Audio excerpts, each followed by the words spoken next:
datang ke Tawakal katanya punya masalah sama kehidupannya ya, begitu ya Bu Iya, Fatimah? Pak. Boleh ceritakan apa yang bisa Ibu ceritakan ke kita, masalahnya seperti apa? Saya seorang istri, saya dulu punya suami, dia itu tukang selingkuh dan sering menganiaya saya, Pak. Lah saya itu tiap hari itu kerjaan saya tukang ngurut. Saya nyari nafkah itu berangkat pagi, pulang malam. Lah suami saya nganggur total, nggak mau nyari kerjaan. Jadi saya kalau nggak ngurut, nanti anak saya nggak makan, saya bingung, kasihan. Ibu punya anak berapa? Anak saya 2, Pak. 2, Iya. sekolah semua? Pada putus sekolah dia. Ya Allah. Terus kemudian suami saat itu nggak pernah mau kerja sama sekali, alasannya apa? Dia itu alasannya nyari kerjaan susah, nggak dapet-dapet. Dan dia kayaknya males-malesan aja, Pak. Udah berapa lama dia nganggur Ibu? 3 tahun. 3 tahun. Kemudian kalau yang soal Ibu tadi bilang katanya suami Ibu selingkuh ya? Iya. Ibu tahu dari mana bisa bilang kalau suami Ibu selingkuh? Lah saya kan suka ngurut kan kemana-mana, jadi tetangganya tuh pada ngomong ke saya kalau suaminya suka goda-godain pelayan-pelayan warteg gitu loh. Ya. Baru sebatas ngegodain aja, ada nggak yang lebih dari itu gitu? Di samping itu gini Pak, dulu waktu dia itu nyari besi ya, lah dia itu kan kalau nyari uang itu ngumpet-ngumpetan, jadi kalau dapat uang besi dia itu nggak ngaku kalau dapat uang. Dia nggak ngaku kalau dapat uang? Iya, kan orang kan bilang tuh yang dagang besi, itu suamimu tuh dapat uang 75.000 lah. Saya minta, nggak dikasih. Giliran saya minta, alasan, nggak ada. Langsung saya marah-marah, bohong kamu, jajan uangnya buat pacarmu yang orang warteg itu. Langsung saya ditonjok, Pak. Kepala saya langsung sakit, pinggangku ditendang. Jadi saya dulu dianiaya.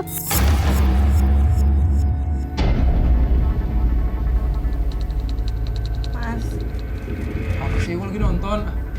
aku minta uang dong Mas buat belanja dapur. Semua bahan sudah habis Mas, aku nggak tahu lagi mau masak apa. Ah, kamu tuh minta duit mulu. Aku nggak punya duit, tau nggak? Kamu tuh marah kalau aku nggak siapin makanan buat kamu, tapi kamunya nggak mau ngasih uang belanja. Sekarang aku nggak tahu mesti masak apa lagi Mas, semua bahan sudah habis. Ah, kamu. Kan aku udah bilang, aku nggak punya duit. Pakai duit kamu dulu kenapa sih? Ah, Aku juga nggak punya duit Mas. Kamu pasti bohong. Kamu pasti punya duit, tapi kamu bilang nggak punya duit. Kamu juga selingkuh kan Mas?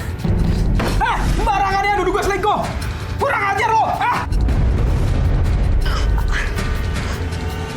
Kamu tega banget sih Mas.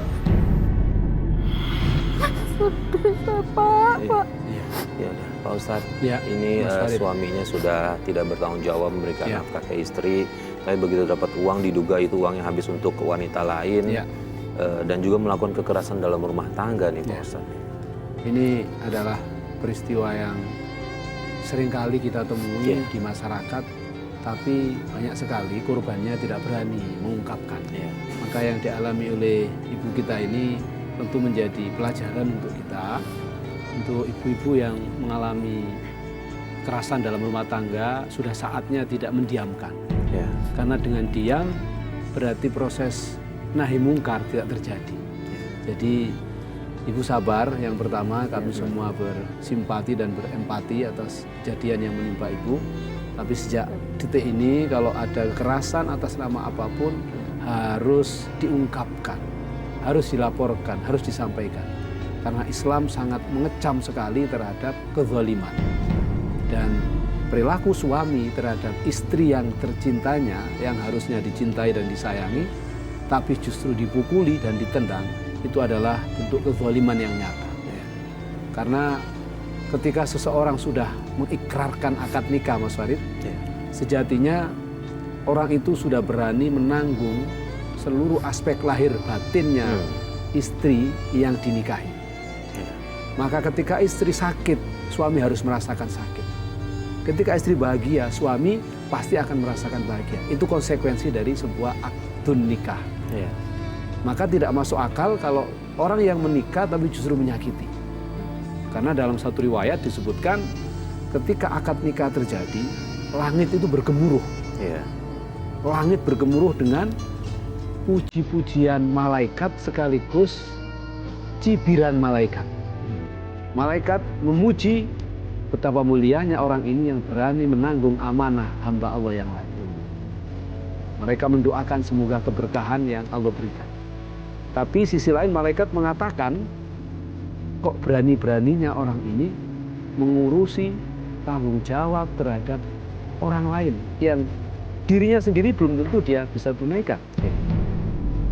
Maka pada proses yang sangat sakral itu mengandung satu pesan bahwa orang yang sudah menikah tidak boleh lagi melakukan kezaliman. Kita harus memastikan ketika kita mengambil keputusan untuk menikah, lillahi ta'ala. Bu Fatimah, seberapa sering suami melakukan perbuatan kasar sama ibu? Kalau seumpama saya minta uang gitu, kadang anak saya tuh kalau minta sekolah bayar SPP, dia nggak pernah ngasih. Jadi akhirnya anak saya pada putus sekolah.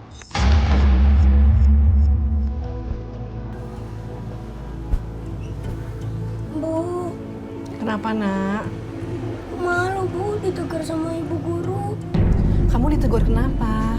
karena belum bayar SPP sekolah. Aduh, Nak. Ibu pun belum punya uang untuk bayar SPP kamu. Coba kamu minta dulu ke ayah kamu deh sana. Yang bener Bu gak ada duit. Belum ada sepeser pun, Nak.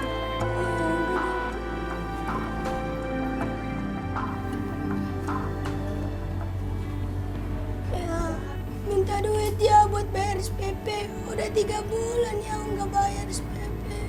Aduh, anak kecil lagi nih satu nih. Ayah tuh nggak punya duit. Sana minta sama ibu. Tapi ya, saya udah minta sama ibu ya. Tapi ibu nggak ada duit. Aku disuruh minta sama ayah. Hah? Berani bener kamu ya? Sakit Apa-apaan sih? Anak tidak dibukuin punya otak ganti kamu, itu anak kamu. Oh, jadi kamu yang ngajarin dia ya? Ngelawan sama ayahnya sendiri? Aku nggak ngajarin dia kayak gitu. Aku cuma suruh dia minta uang untuk bayar sekolahnya, Mas. Ah, kalian berdua sama aja kemudian. Ibu. Kalian berdua bikin emosi ya? Stop. Apa-apaan ini, Pak? Kalau ada masalah, omongin baik-baik, Pak. Nggak boleh kasar dong sama anak istri. Pak, nggak usah ikut campur.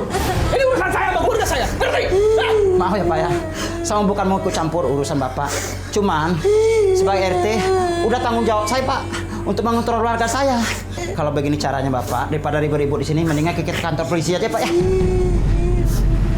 Ayah mau kemana? Yang sabar ya, Bu ya.